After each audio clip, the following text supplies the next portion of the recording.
Listener discretion is advised. Hello and welcome to True Crime, the podcast that helps you find new, emerging, and undiscovered true crime podcasts. I'm Greg, the host and curator of True Crime. Today's episode is from Dying to be Found. Dying to be Found is hosted by Deb and Beth, a family duo that unites long-distance sisterhood through international true crime podcasts. If you like today's episode, make sure to check out the episode description for links to subscribe. All right, let's get this show started. Begin. Hi everyone, this is Deb from Dying to be Found. Before we get started, I just wanted to say that episodes contain disturbing discussions on harmful acts and crimes against animals and or humankind. Recordings are not intended for young or sensitive audiences due to the content nature of this podcast. Listener discretion is strongly advised. Why are you laughing? Because you're drinking wine. I am drinking wine. I've had a heck of a week. Do you want to tell us about it? No. Okay. Okay, 1, 2, 3, go. Hi everyone, I'm Deb. And I'm Beth.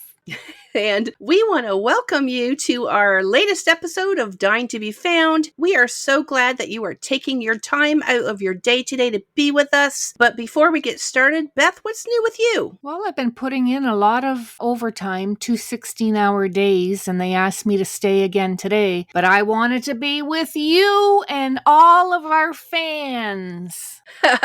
We appreciate it. Well, thanks for that, because I have a really good story today. This might be why I'm drinking wine. I really think that this one affects me a little bit emotionally. I'll tell you why in just a minute. Anything else going on? Nothing. Okay, so long hours, and then you get to spend the evening with me today. Yes. Goody. All right, listen, so we're going to get started, and today we're going to be diving into a topic that really, really does hurt my heart, Beth. This story really hits home with me because I'm really familiar with the area that I'm about to talk about. Today we're going to talk about Meredith Emerson, and just up front, just to tell you, she was abducted in the North Georgia mountains, and I'm really familiar with these parts of the story. So when I start talking about where she was hiking, I have been there a dozen times. And so I've been known to go on day trips with John, with my other family members. We go out there quite a bit. And I'll tell you what, even Beth,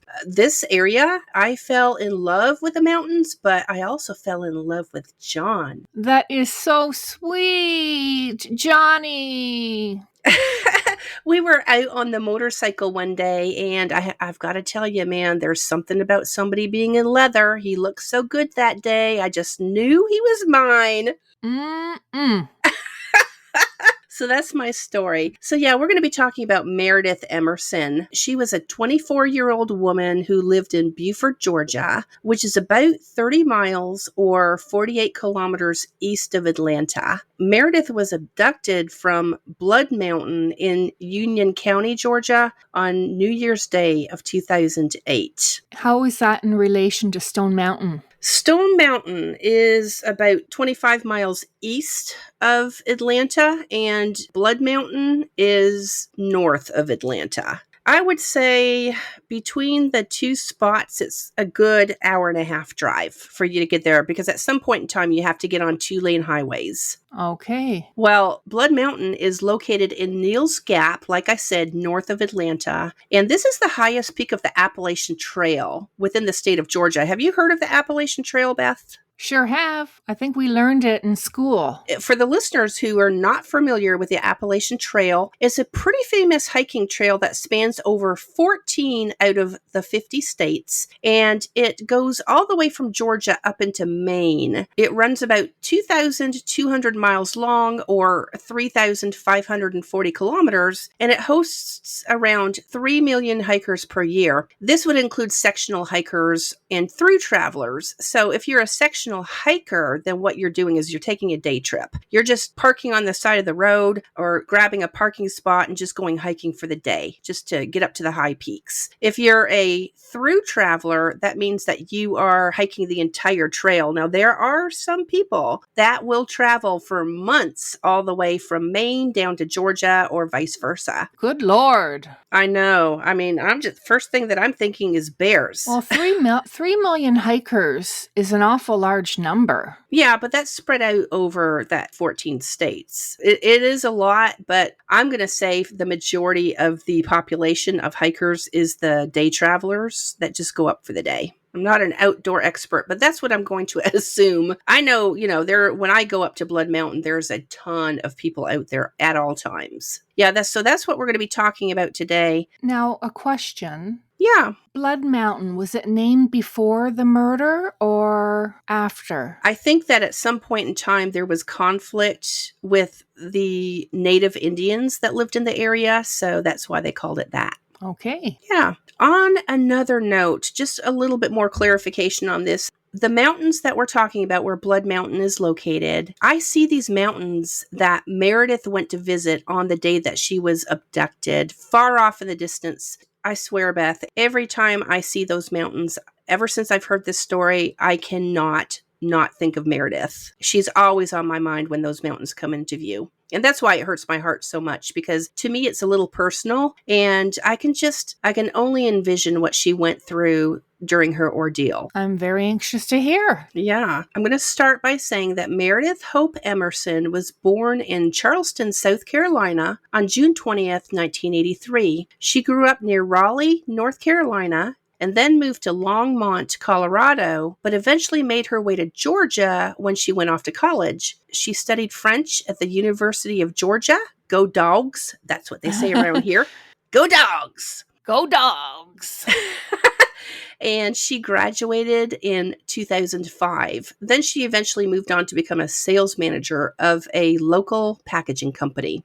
Meredith also held a blue belt in martial arts, and I'm not really familiar with the order of the belts, Beth. I did go look this up because I know you've got karate, you've got jujitsu. If she had a blue belt in karate, then she would be at the 5th out of 9 levels. So she's pretty well versed in martial arts if she were taking karate. Now, in jujitsu, the blue belt is 2nd level, but it teaches you many defensive techniques and takes about 1 to 2 years to obtain. So I think either way, Beth, Meredith was pretty well versed with her martial arts. She certainly was. Well, she was also a huge outdoor enthusiast and loved to take her black lab, Ella, out hiking with her at any given time. So where you saw Meredith, you would see Ella. There's a pretty common picture that if you look Meredith up, you will always see the picture of her dog getting a certificate, I think, in training.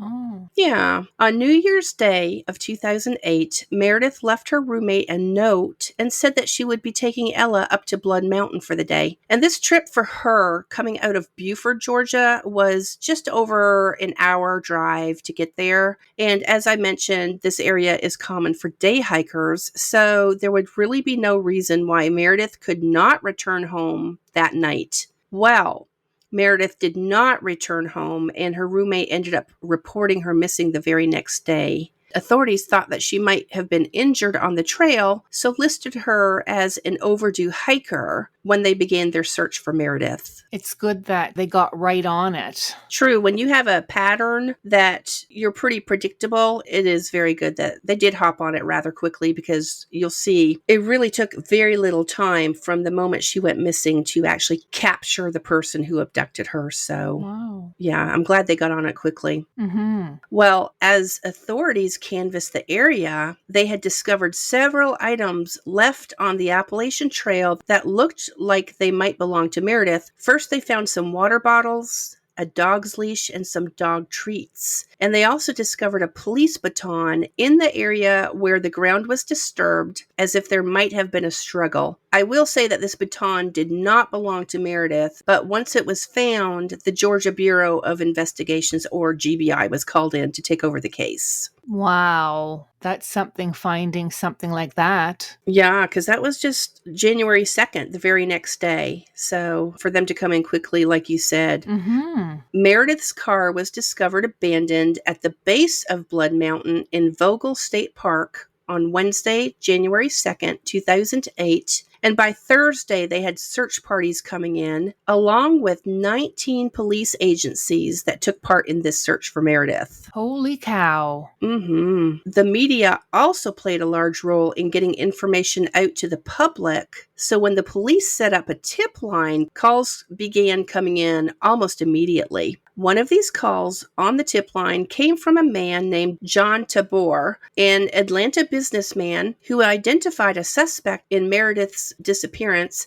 as Gary Michael Hilton. And Hilton was known to be a drifter in the area, and John just happened to employ him off and on as a handyman. So when this case made headlines, Beth, John was easily able to identify Hilton as a person of interest, especially since he had just engaged in a 20-minute phone call with him during the time that Meredith was missing. I imagine that Hilton was probably calling John up to ask him for some side work to get some money. Mm-hmm. Because as you'll see in just a little while, this is sort of his MO. Anytime he ran out of money is when trouble started. That's not good.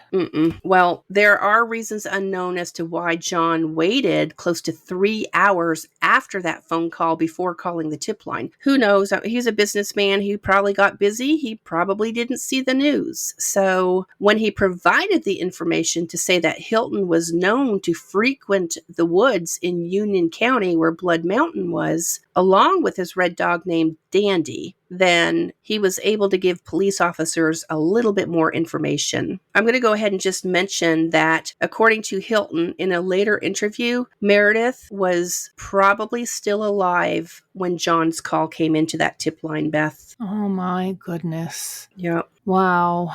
On January 4th of 2008, so that's 3 days later, Beth, Hilton tried calling an old girlfriend from a payphone at a gas station in Forsyth County. All right, just to give our listeners a visual, the majority of these towns or counties that I'm talking about, they were all located in the North Georgia area. But Hilton had called an old girlfriend from a payphone at a gas station in Forsyth County. And this call took place at a local Huddle House restaurant. Any ideas what a Huddle House is, Beth? No? What is it? I'm going to ask you that because do you know what a Waffle House is? Yes, I know Waffle House because when I drive down to Georgia, my gosh, there's an awful lot of them.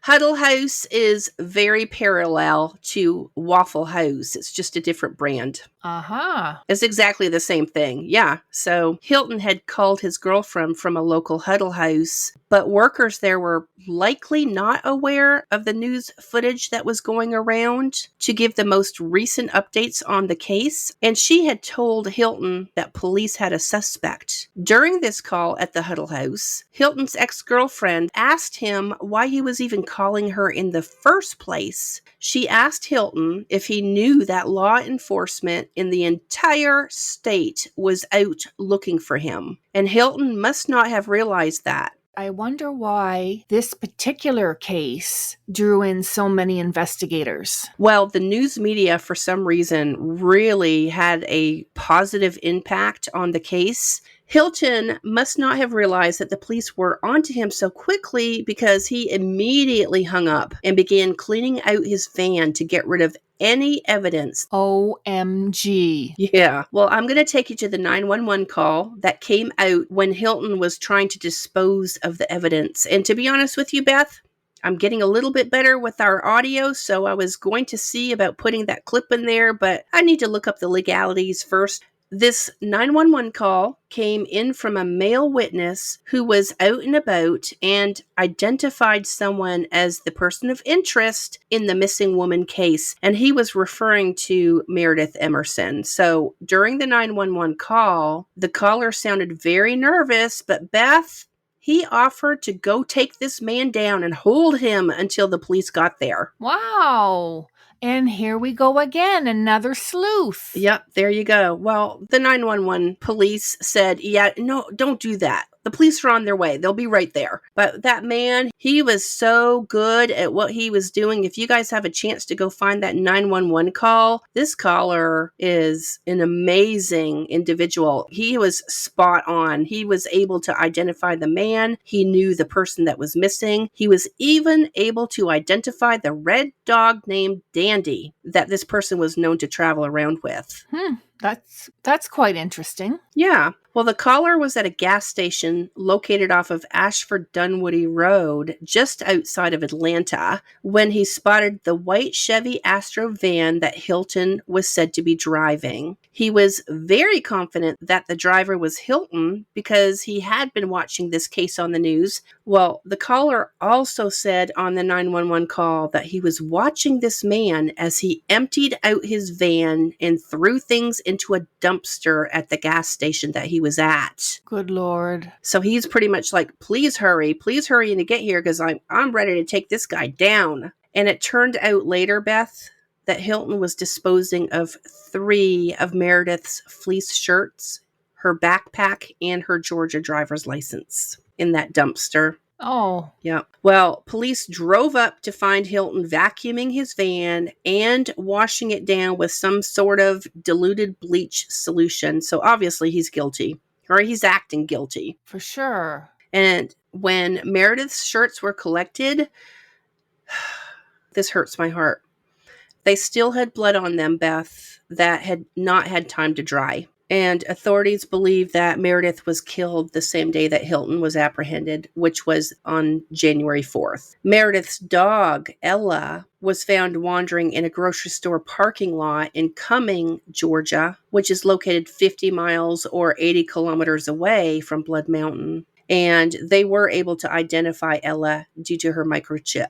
This is just another reason to be sure you have your pets microchipped, folks. Yeah, I've got my dogs chipped. And it's almost like they live in a different world. They can go in and out of the backyard frequently, but they never really see what's on the other side unless we take them to the dog park. So I just kind of wanted to talk to you at this moment, Beth. The 911 call comes in. Hilton's pretty much surrounded. He's caught red-handed with a lot of Meredith's belongings. So he was immediately arrested. And I wanted to kind of go over his background a little bit so you can get a clear picture on the type of human being that he is. He is considered a highly intelligent but very eccentric individual. Remind you of anybody? Yeah, Dad. Yeah. You. Me? Yes. Don't compare me with this Hilton guy. No. I'm just eccentric. You're just eccentric. I'm intelligent and eccentric. Okay, thanks for the compliment there, Beth. You're welcome. All right, so he also had a troubled childhood and ended up joining the military and was a paratrooper when he turned 18. Okay, how many people have troubled childhoods? I'll raise my hand. Yeah, did we grow up to be serial killers? No. No, there's a time and a place to break the chain, people. That's not an excuse. Before his arrest for Meredith's abduction, Hilton was a known criminal who had a record of arrests for possession and distribution of marijuana, theft by taking, plus other misdemeanors and felonies, including hit and run and arson. So he's just a bad character all around. He certainly is. He lived aimlessly for the past couple of years before Meredith's abduction, and once told his friends that he was diagnosed with multiple sclerosis and only had 6 months to live, so he planned to live out the rest of his days in the woods. Now, I had to go look that up because this sounds fishy to me. Multiple sclerosis is not a timeline where you are only given a certain amount of time to live.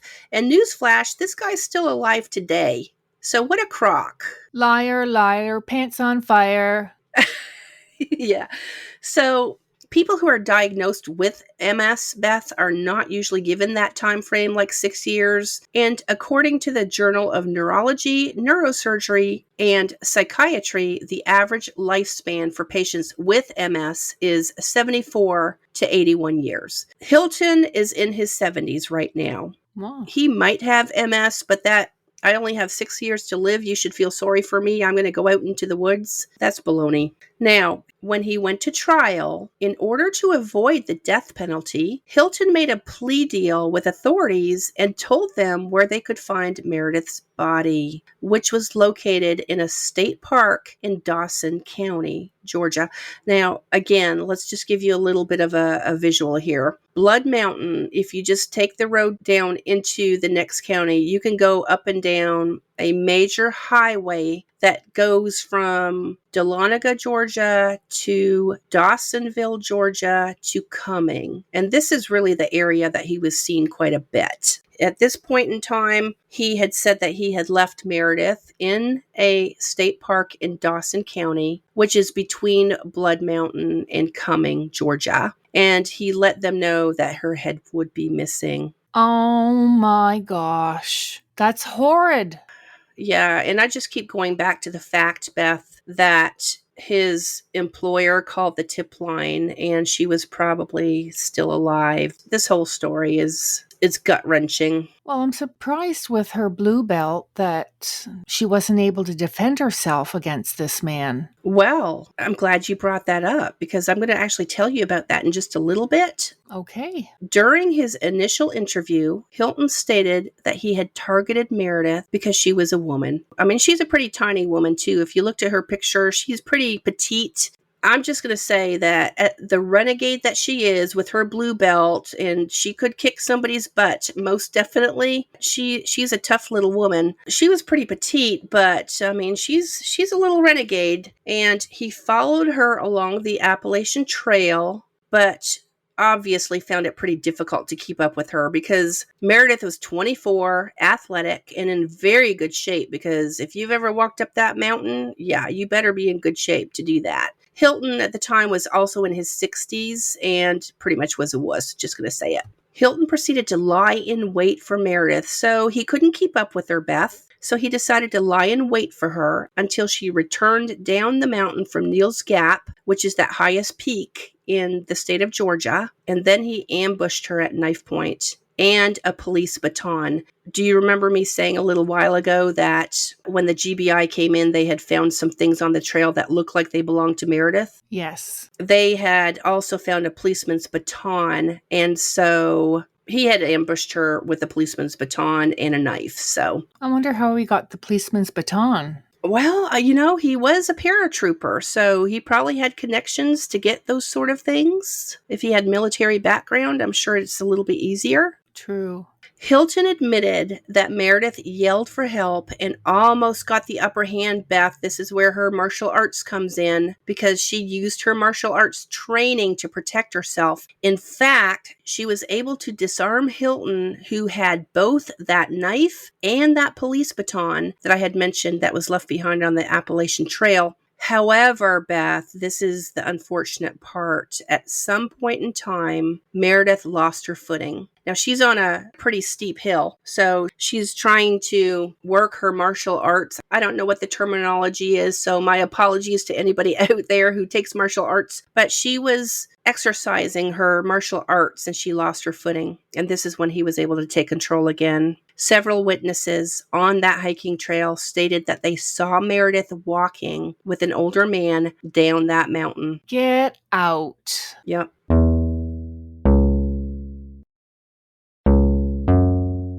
I wonder why she wasn't able to just make a break for it. I know. Even if he did have that knife, if he couldn't keep up with her to go up the mountain and then there were people around, I don't know why people would not have been able to ambush him. You know what I mean? Take him down. Mm-hmm. Well, once Hilton got Meredith to his van, she'd asked him, what about Ella, her dog? So, as nice as he was, Beth, he went back to get Ella and then proceeded to use his own dog, Dandy, to win Meredith's trust while holding her captive. So they had something in common. They had dogs. This guy is really weird. Yeah. Well, after Meredith's abduction, he drove to Gainesville, Georgia, and attempted to use Meredith's ATM card around 9:30 that night. For the next 3 days, Hilton tried to get Meredith's PIN number for her ATM card and attempted to use it at multiple locations in the surrounding North Georgia counties, But Meredith, my God, she's such a whippersnapper. She continued to give Hilton the wrong combination in order just to buy herself some time. You know, that's a risk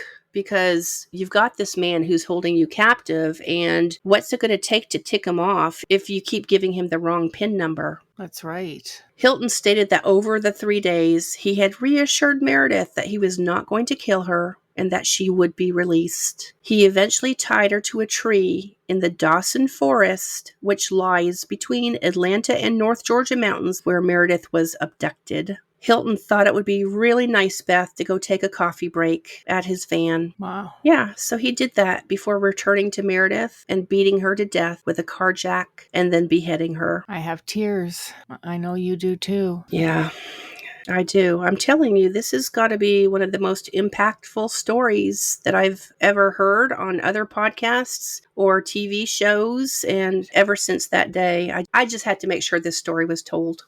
Meredith's body was recovered on Monday, January 7th of 2008, just 1 week from the first time that she had disappeared. And her autopsy revealed that her cause of death was a blow to the head. There was like a 2.5-hour interview on YouTube that I saw. I'll put that in the show notes. I'm not going to give this guy the time of day to sit there and watch, but I wanted to touch on a couple of his theories because he's so intelligent and eccentric.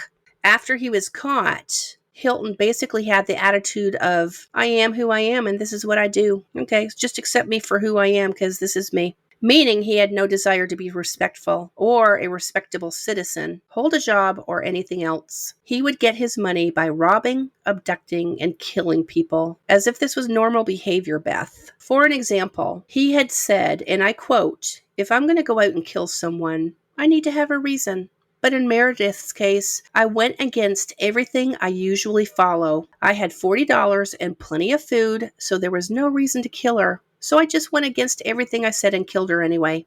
Unquote. I mean, there's just no reasoning. No. You can't reason with a criminal. You can't. And during his interviews, Hilton voices several theories about his behavior as a criminal, Beth. He was quoted as saying, "My advice to people, if they're ever abducted, is to engage your abductor and to make yourself a person to them." Did Meredith make herself a person to you for 3 days, Mr. Hilton? I've actually heard advice in self-defense back in grade 9, and they did say that you need to make it personal so they know you're a human and just everything that goes along with it. I mean, it makes sense. You'd have to find that avenue to do that. And Meredith, for all accounts, did try to buy as much time as she could. And it's just unfortunate. Yeah, I just don't get why he chose to do this. Well, because he's a serial killer, Beth. And that means that she was not the only victim, because I'm actually going to include some of the victims in just a couple minutes. Oh, okay. Oh, yeah.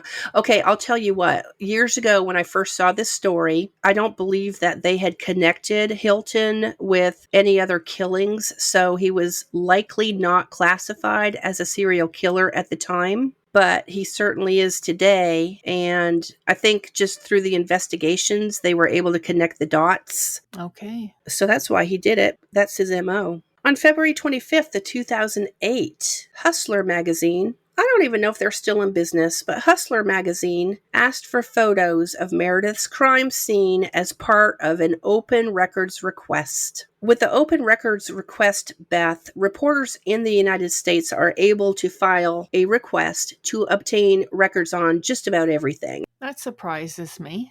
Can you not do that in Canada? Well, I don't know. I'll have to look it up, but I really don't know. But it just seems so invasive. Yeah, and in Meredith's case, I completely agree, because Hustler's request was denied due to the sensitive nature of the case. We know what happened to Meredith, and for anybody to want to publish that in a magazine, that is beyond horrific. Yeah, exactly. Georgia legislators soon introduced the Meredith Emerson Privacy Act law to exempt crime scene photos from that open records law. That's a great thing. Autopsy photos are already exempt. As far as I know, Hustler magazine was never able to obtain those photos.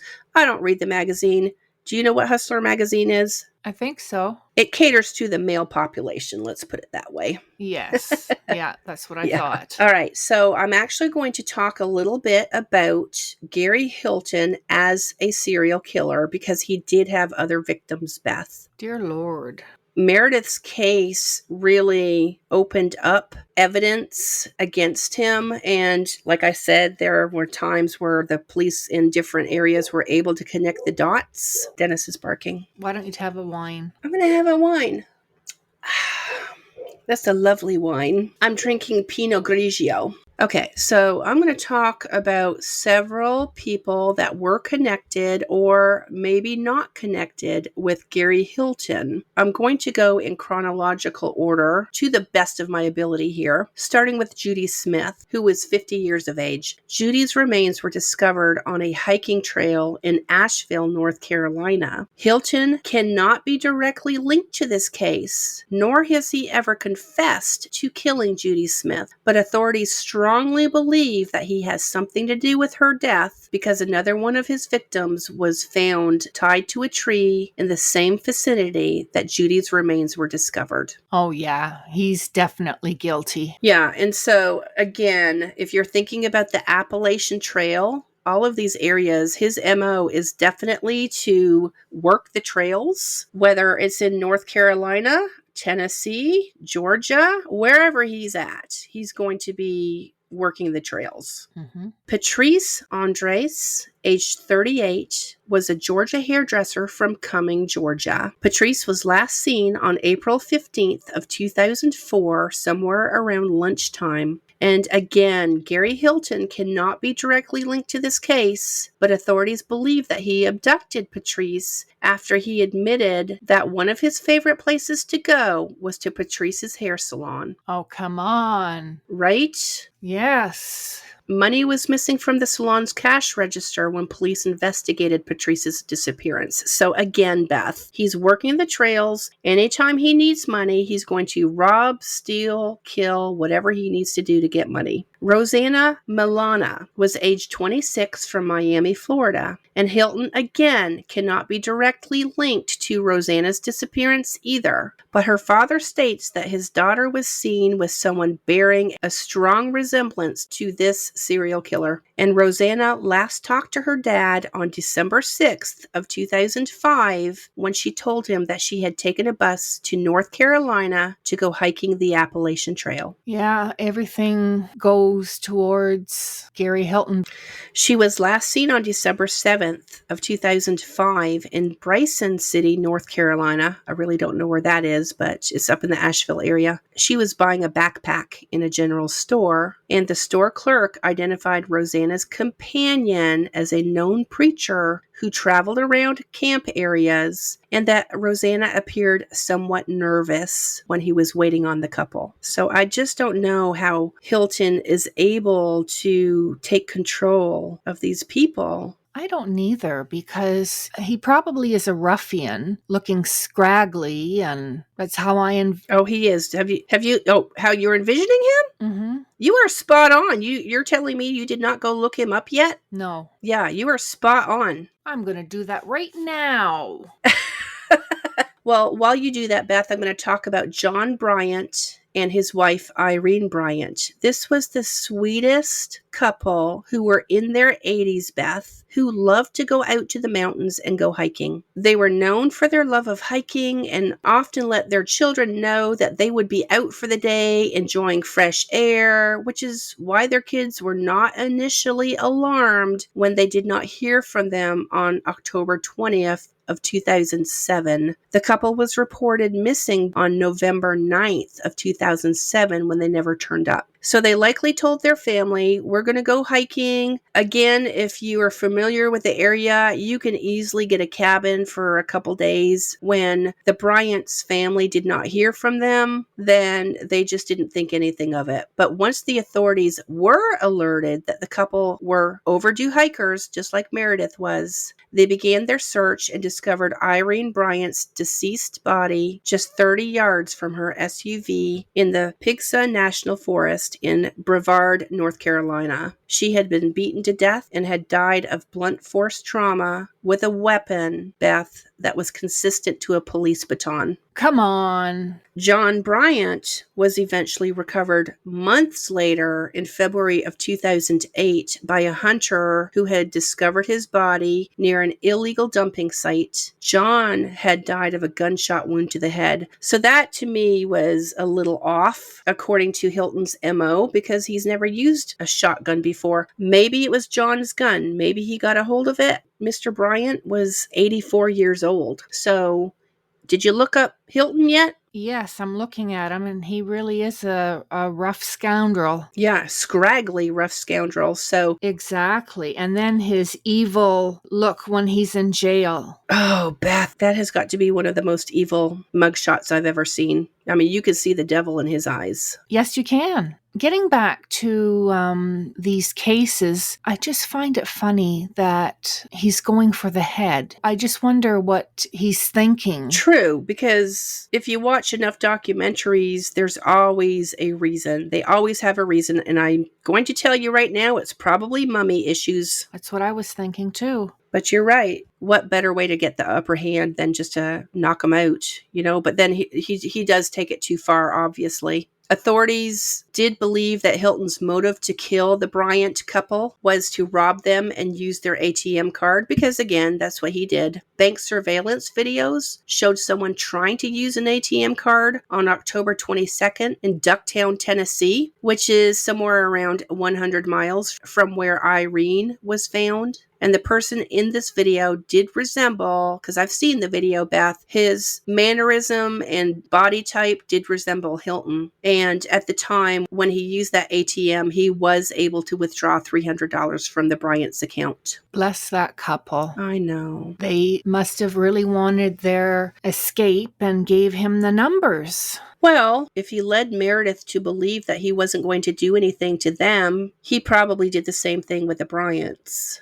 Yeah, for sure. So Cheryl Hodges Dunlap, age 46, was a Sunday school teacher from Crawfordville, Florida. Cheryl was first reported missing on December 1st of 2007 and later discovered on December 19th, dead and dismembered in the Appalachian National Forest near Tallahassee, Florida. A local bank caught a masked man on their surveillance camera attempting to use Cheryl's ATM card on December 1st. A state forestry officer encountered Hilton close to the scene, Beth, ran his plates, but did not detain him. Hilton's next victim was Michael Scott Lewis, age 27, and on December 6th of 2007, Michael Scott's dismembered torso and legs were discovered in the Tomoka River inside the Tomoka State Park, which is located in Ormond Beach near Daytona, Florida, and his head was never found. So there you go. He did it again. Good Lord. I thought that was odd too. Now, he did go after Mr. Bryant, who was the 84-year-old hiker with his lovely wife. But who knows? There's no way I could even say how these two are, really how their paths crossed. But in this case, Beth, Hilton cannot be directly linked to this case, but authorities have a strong suspicion to believe that he is directly linked to Michael Scott's murder. And this time he went with a male instead of female. So true.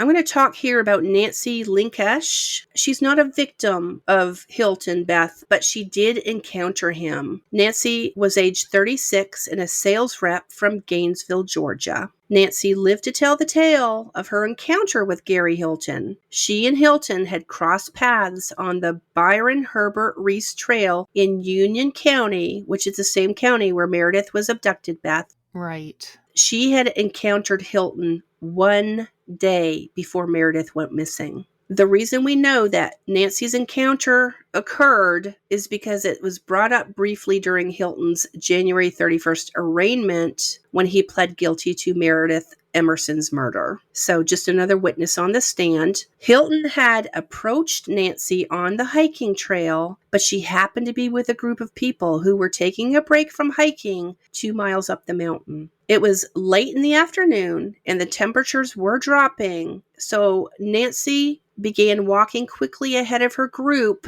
when she saw Hilton. She was a few hundred yards ahead of her group when Nancy came upon Dandy, Hilton's red or ginger retriever that was on the trail with Hilton. So, of course, they're going to start talking about the dog because if you're like a dog magnet with me, I like tiny little ones. You like the bigger dogs. I do like big dogs. They're like body pillows. Give me a Chihuahua any day. They're like a little dog with a big attitude.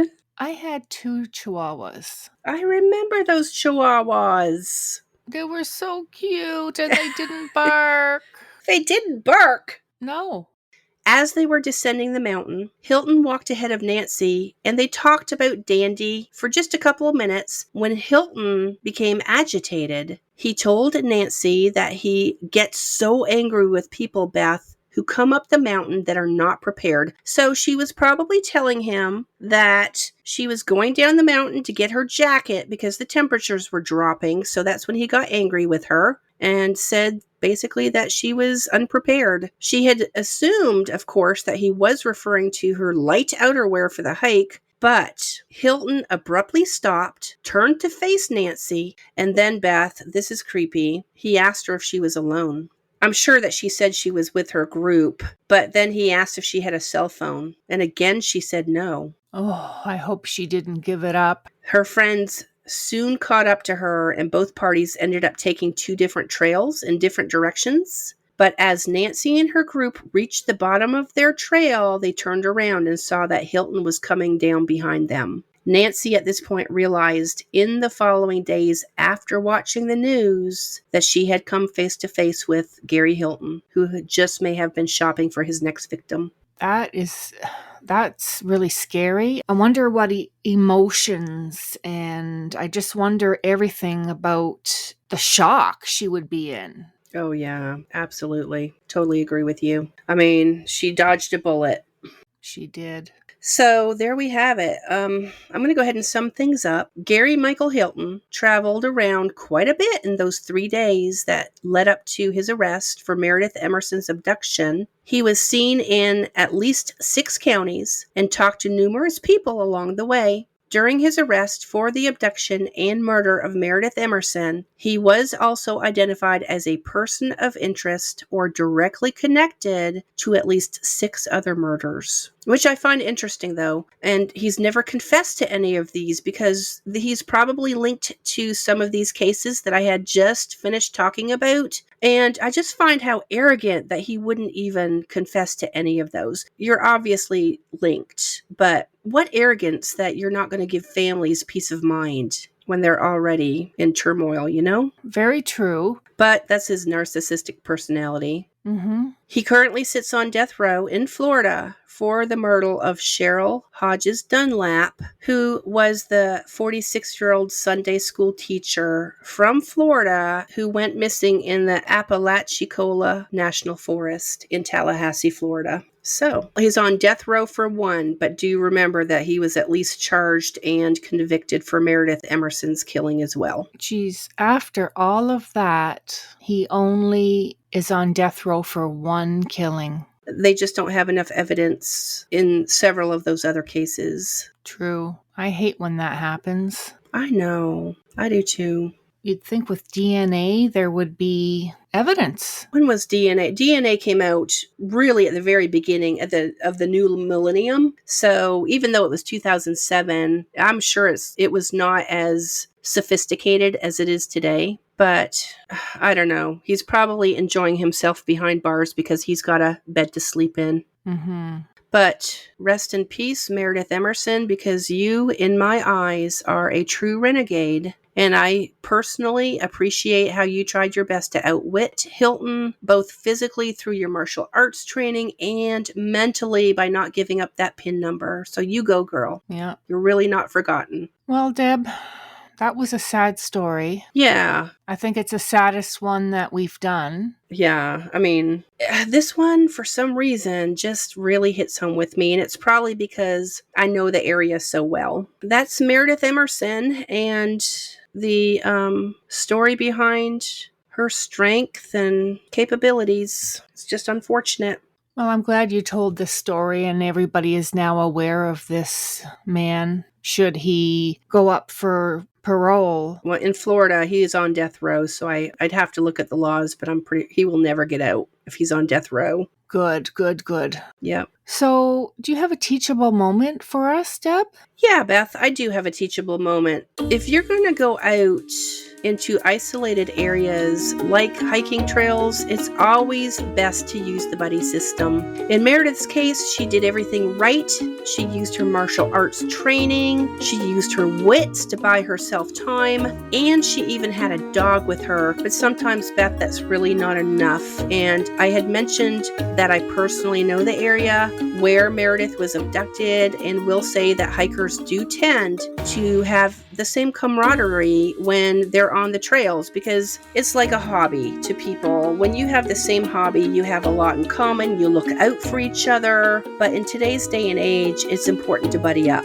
And think about taking some sort of protection with you on your hikes. That is one thing, Beth, that I did not see while I was doing my research. Did Meredith have any type of protection on her? She probably thought that Ella was enough to keep her protected, but that's not always the case. Take a hunting knife, a stun gun, even see if you can get a police baton, and make sure that the protection that you are carrying is legal. But secondly, these items can easily be strapped to your belt or on your leg, underneath your clothing. So just take some protection with you and buddy up. Well, thank you for sharing this story. It certainly has me a little bit more spooked and a little bit more aware of what my surroundings should be, and keep on the lookout.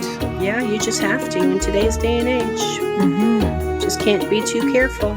No. So that's Meredith Emerson. And that's a wrap.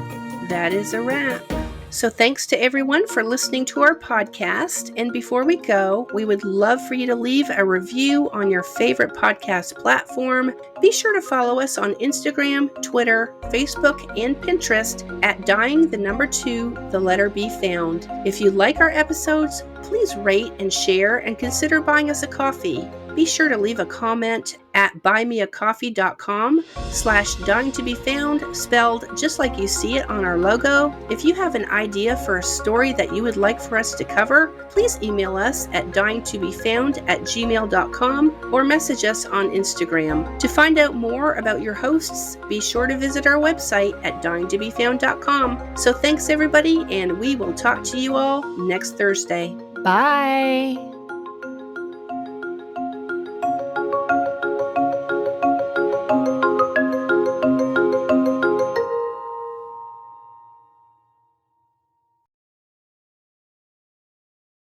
Thanks again for listening to True Crime by Indie Drop-In Network. If you would like to nominate a true crime podcast to be featured, just send me a tweet at Indie Drop-In. I'd also love to hear if one of our featured podcasts is now your favorite show.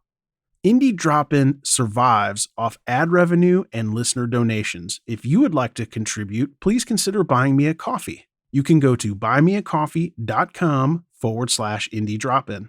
If you look at the very bottom of the episode description, I put a link in there to make it really easy. Indie Drop-In has many other shows that you also might like. Just go to indiedropin.com.